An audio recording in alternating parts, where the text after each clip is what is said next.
السلام عليكم. تمرينه مع هبه وتحليل مباراه الاهلي. مباراه افضل ما فيها هي صفاره الحكم وانها خلصت. مباراه كانت رايحه للتعادل مش شطاره من زد، ولكن لسوء الحظ اللي قابلك في الاصابات اللي حصلت. عندك 3 لعيبه ب3 نقلات بيخرجوا ب3 اصابات، عندك 2 سنتر باك بيلعبوا مش في مكانهم، يعني مفيش لاعب خط دفاع واحد شرعي موجود.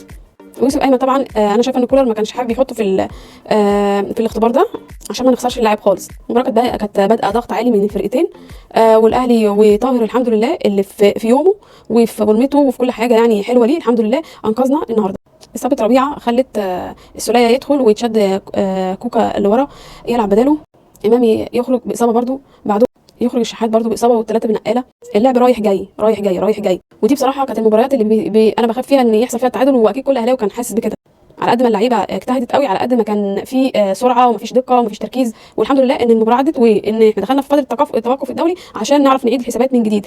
في حتت كتير مهمه. خط الدفاع هات لي طب ناشئين، لو احنا مش عارفين نشتري لعيبه محليه عايزين، يعني ده جرس انذار اللي حصل دوت، وان ربنا عدها على خير، وان احنا عرفنا نعدي من الازمه دي ب3 نقاط الحمد لله. لما انهينا الدوري السنه اللي فاتت بشكل كويس فنزلنا الناشئين تكمل بقيه المباريات، فكان في لعيبه مبشره جدا ان الناشئين احنا لازم نحطهم مع الدكه عشان اللي حصل ده ما يحصلش تاني، لان انا دلوقتي ما عنديش اللعيبه اللي تقدر تسد لما يحصل حاجه زي كده اللي هي في مركزها. اداره المباراه ما كانتش احسن حاجه، بس يمكن كولر لما فكر فيها فكر في انه ازاي يقدر يحافظ ويستثمر المباراه ب3 نقط ويخرج يعني بقدر الامكان بكل المكاسب.